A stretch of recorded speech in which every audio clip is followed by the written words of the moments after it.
神君亮的朋友们，大家好，我们是钢铁森林的三人组，我是周瑾的扮演者蔡文静。大家好，我是井柏然，我饰演的角色是蒋寒生。大家好，我是秦俊杰，我饰演的角色是蒋成。剧中江寒生穿大衣的样子被网友说是高质感清冷男教授的形象，在此刻具象化了。你怎么看大家对你的这个评价？我很喜欢，我很喜欢这个评价，因为那个好像是我们所有人就是对于江寒生的一个认知，就像江寒生的情感一样，就是很单一，他永远就穿西装和大衣，都是同色的、同样的感觉。大家都说剧中的江寒生人肤感满满，你本人有比较喜欢的造型吗？你的大衣很好看，哪个大衣？呢子大衣。最后的那个是呢子大衣。我们那个元儿哥特别搞笑，有一场戏，那天我不是穿了个大衣吗？他就是喜欢我的衣服，每一场戏来之前都摸一摸说，这衣服不错。然后还说的是秀款呐。剧中你穿露背礼服的打戏力量感十足，粉丝们都说请姐姐踹我，于老师，周瑾请抓我，你要不要来回应一下你的粉丝吗？就我这样踹的话，你就说姐姐快走。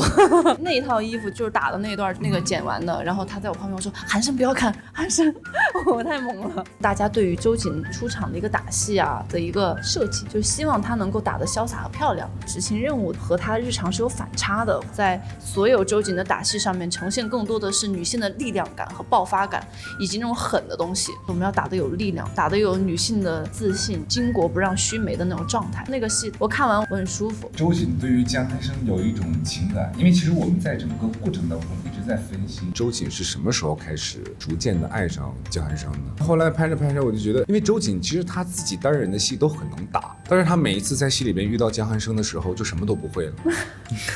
所以我觉得就是在那一刻开始逐渐的去外露自己对于江寒生的情感。因为我每次打的时候都可厉害了，一碰到哥哥的时候就哎呀，然后就寒生平时讲话的时候站住别动，站住别跑，寒生你来了。你想一想，他跟整成两个人天天在家锁国，我就咬到他以前，他在说啊，寒生疼，真的挺疼的，真的挺疼的。然后手不小心割破了，怎么样？疼？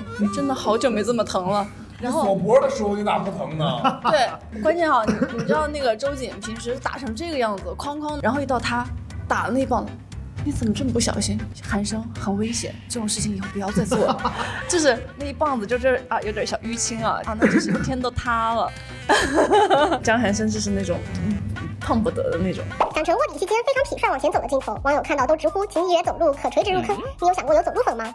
建议大家不要学，我觉得这是一个不好的示范。然后拿烟点烟是为了去让这个角色看起来真的像一个流氓，它不是一个好的现象，大家不要去学习啊！人家不想学习，人家只是喜欢。不，你的坑，人家垂直入坑。那也不要因为这个太不好了。你觉得江寒生被周瑾身上的什么所吸引呢？被勇敢吧，被身上的那束光。因为其实江寒生从小就是一个很孤独的人，也是一个非常需要关注和爱的人。他从小得到了周瑾的这种爱与关注和保护。当他成为了很优秀的一个男人之后，他想把这种东西全部附加回去。周瑾最初决定选择和江寒生结婚，是因为他身上的什么？因为他让周瑾感到很有安全感。有一场戏的台词是他说你喜欢我吗？然后我说我信任你。因为信任对于周瑾来说是非常难的一件事情，因为他曾经爱过一个人，爱了7年，但是让他丢掉了信任，想要他拾起对一个男性的信任，对两性关系的信心，只有江寒生能给到他，所以他认为这个人不会骗他，不会对他不好。信任这个词比爱还要重，爱可能是很多的，但信任只有一份，是江寒生给的。而且他你知道吗？他爸爸是海州首富。这是一个很重要的原因，是吧？我拍到快过半的时候才知道，哎，口水涌出来，对不起。婚后周瑾也曾表达过，结婚是因为你能接住我，有你在我很安心。对，我觉得江寒生就是一个给周瑾这样感觉的人，他一直在治愈他某一部分的缺失，在爱情中的缺失，或者在生活中的缺失，照亮了自己。我觉得人在这个世界上一定要需要某一些安全感给到他，他才能更好的往前走。所以江寒生的出现让他更安心。蒋成做卧底时和恢复警察身份时，面对周瑾的态度有着什么样的变化呢？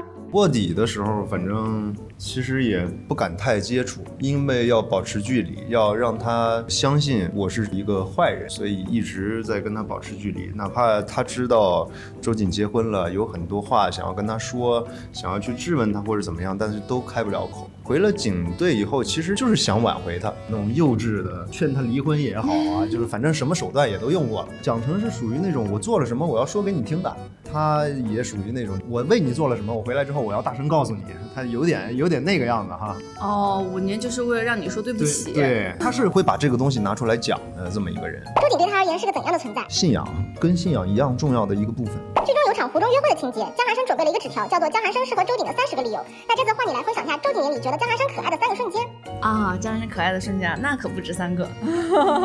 他有太多可爱的瞬间了，因为他总是给人一种萌萌的那种感觉。他是一个很认真的人，就是可爱不自知。比方说周瑾脑袋撞了个大包的时候，我一直在忍住不要让他看到，结果他把我掰下来，把头发拉起来的时候，从我的视角看江寒生，他是就是那种你想就这样的一张平时都是那种很端庄的脸上面，突然就是他觉得我头上那个包很大是一件很恐怖的事情，包括他吃醋的时候那种，包括跟你讲一些情话也是讲得很认真的，给人感觉是一个很优雅但是其实很搞笑很萌的人，但那种萌是必须要从爱他的人眼里才看得到的。哦，还有一个可爱的瞬间，我觉得是这样，江寒生只在周瑾面前可爱，这个就是周瑾看到他最可爱的样子，他不会在任何人面前可爱。还有江寒生在外给人一种生人勿近的感觉，但在周瑾面前却变成了国有小玫瑰。你好香啊，今天是花香味儿。国有小玫瑰吗？在外就是一种生人勿近，他没有那么多的时间去，他甚至懒得跟所有人对话，他所有的热情都给到了周瑾。周瑾对于江寒生特别像是平淡生活当中的一种奢侈品吧，好像他的世界里只有跟周瑾是有联系。江寒生其实身上是有很多惊喜的，所以让周瑾有点来不及喜欢。来不及喜欢？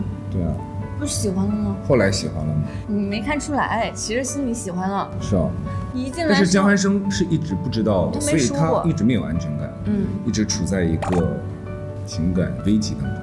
对，没有表达过。江寒生的爱向来克制，你觉得哪几次他的感情趋于失控的状态？从蒋成回来之后，从蒋成这个人出现的时候，这个名字出现的时候就已经开始失控了。我们从故事的开始就是失控。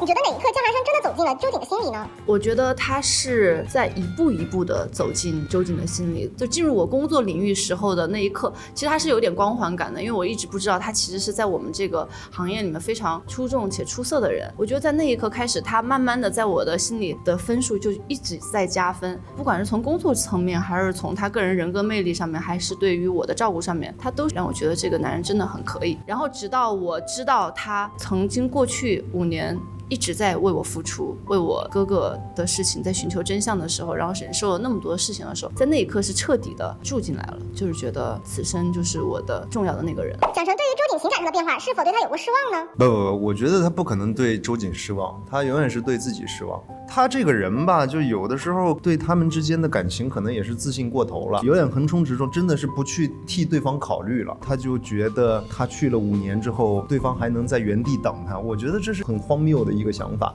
但是蒋成他就会这么认为，他觉得5年之后我回来，你一定会在原地等我，你不可能会喜欢上别人，你不可能会怎么样。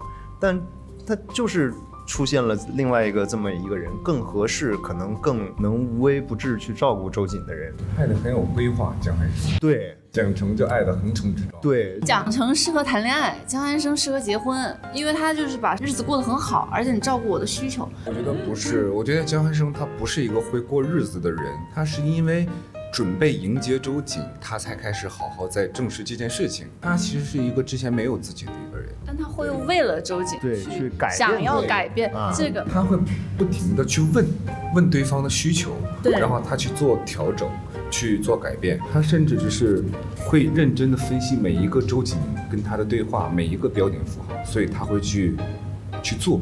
江寒生和周瑾在剧中是先婚后爱，在相处的点滴中是非常温情和甜蜜的，有没有哪些瞬间是非常戳你们的？我觉得只是对于江寒生来讲，他对于周瑾说的几个关键性的话都很戳我自己本人。比如说那个周瑾可以试试，然后周瑾说是什么？他说爱上我，试着爱上我，就是他能说到重点。还有就是他就说没关系，我的工资还可以。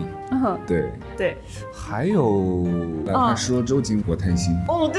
对，他想要的很多，他想要周瑾的全部的爱。他挺会，很会，他会很细致的照顾到周瑾的每一个情绪，永远会接住他情绪的人，有回必有应的这样的一个人，所以让周瑾觉得很有安全感，而且这朵花只为他盛开。我想要告诉别人说，我说你知道有一朵花非常好看，可是那朵花别人是看不到的，只有我能看到。江寒生就是这样的一个人，他在你的生活中围绕着你，会让你觉得跟他在一块这个事情是会让你很有安全感的。江寒生其实在工作生活当中，他是可以直接去怼脸开大的，他不太在乎这个世界或者是周遭别人对他的看法，他是一个活在自己世界里的人。但是这样的一个人会去分析周瑾发的短信，每一个标点符号，每一个字，不吃饭在那研究它是什么意思。一条微信他可以看很久，看很久，就因为可能周瑾叫了一声老公，高兴的要死要活的那种，就是什么讲小狗摇尾巴那种，好开心。而且江教授还爱醉酒之后咬人，这个周瑾有控诉过。醉酒就咬人，就是侵略跟占有欲吧。那他后来是不是把咬脖颈这点也传染给周瑾了？好像是江寒生在一块之后是咬人了，开始。想起来咬了一次。两位分别分享一下剧中你们觉得爱意浓度最高的一场戏吧。对于江寒生来讲是每一场，因为江寒生是一直一如既往的爱，他没有任何的那个波动。我觉得爱意最浓的就是离婚。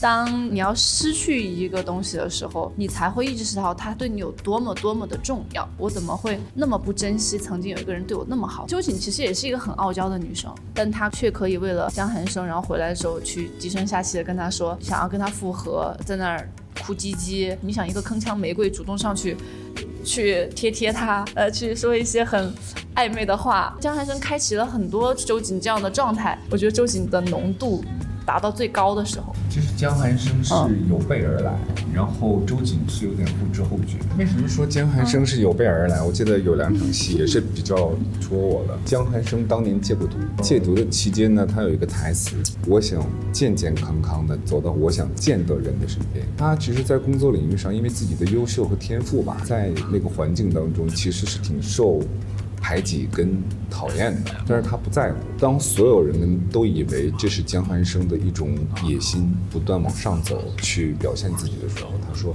我只希望我可以让我喜欢的那个人看到我。所以他都是有备而来的，一步一步。讲成是周瑾的白月光，两人恋爱时光的回忆到后来也变成了回旋刀，给两位分别带来痛苦。你们觉得哪段回忆对你们而言是最刺痛的呢？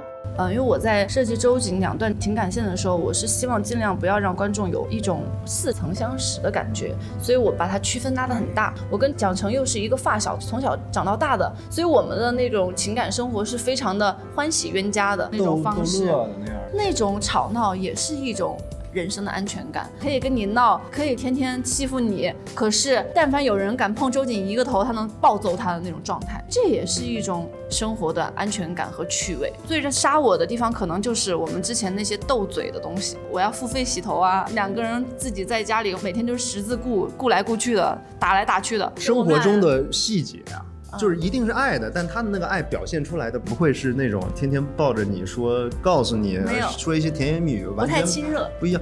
这是在阴阳相，不是，我这阴阳人啊，没有，不会就是不会。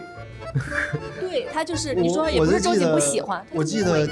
就是一个从小陪你玩到大、开心到大的人，从你的世界消失了，你们俩这种情感模式也不会再回去了，它是一件让人难过的事情，对吧？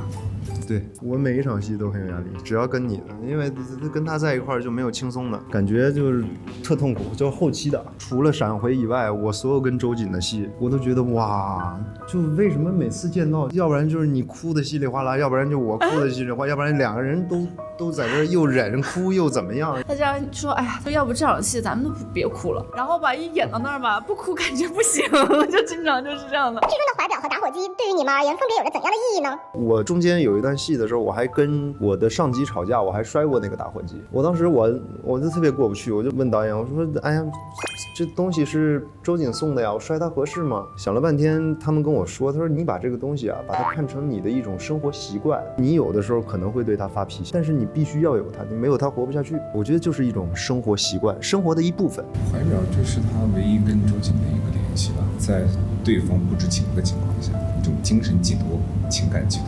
也是日后的一张门票。其实怀表是周川给江寒生，而这个怀表本来是要送给周瑾的，你会觉得这是一种冥冥之中的宿命感吗？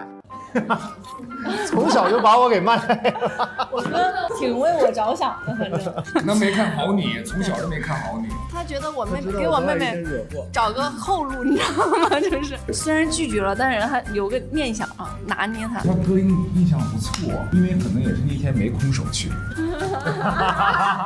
瑾和蒋成在不同的阶段都有打开过装有两人回忆的小箱子，最终都选择了留下小箱子离开。这两次对于你们而言是带着怎样的想法呢？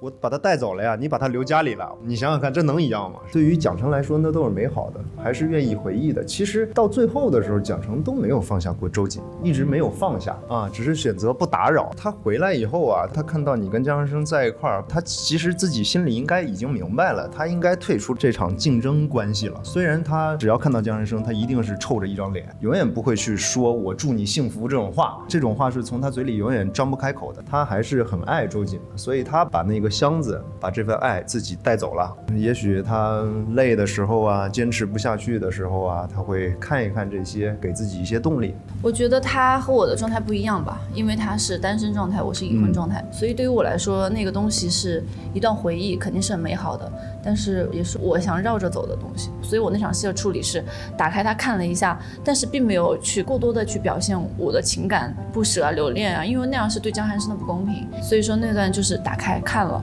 有过很好，但是不能再看了，然后把它收拾好放到下面。剧中的七言都和大家纠缠很久，如果用2个词来形容这个人，你们会怎么说？就是变态啊！对于周瑾来说，后期我们俩是博弈的那个戏份。我想的是怎么样从逻辑上面、思辨上，在心理刺激上赢他。赢他的关键词就是怜悯他。所以在我这儿，周瑾看待七言是可怜的，我说他是可怜虫。我不知道该形容什么，反正我的态度就是干死他。我的上司呀，我的同事啊，都有死在他手里的，那我肯定是要报仇的呀。至于形容词，我觉得就变态就够了，但是绝对跟演员无关，有点极端。江寒生和蒋成都为周瑾几乎付出了生命，面对这样的2个人，周瑾该如何抉择呢？你这个问题太难了吧？你这问题直接给我带走。首先，我有想说周瑾一点啊，我说对于周瑾来说，如果有2个这样的人去爱周瑾，周瑾凭什么值得他们这么爱他？周瑾身上有什么东西是值得2个人为他愿意牺牲、为他付出生命的？所以这也是我在塑造这个角色面对的难题。因为在剧本呈现的方面，包括我的表现，我一定要展现出来，周瑾这个角色是一个充满女性魅力的形象，他才能值得2个男性为他愿意去这么付出。没有人能够两全的把这个事情处理好。我觉得如果有的话，我就感谢那个观众，然后给我一些指引。当代女性都说我一定要做选择，我不要。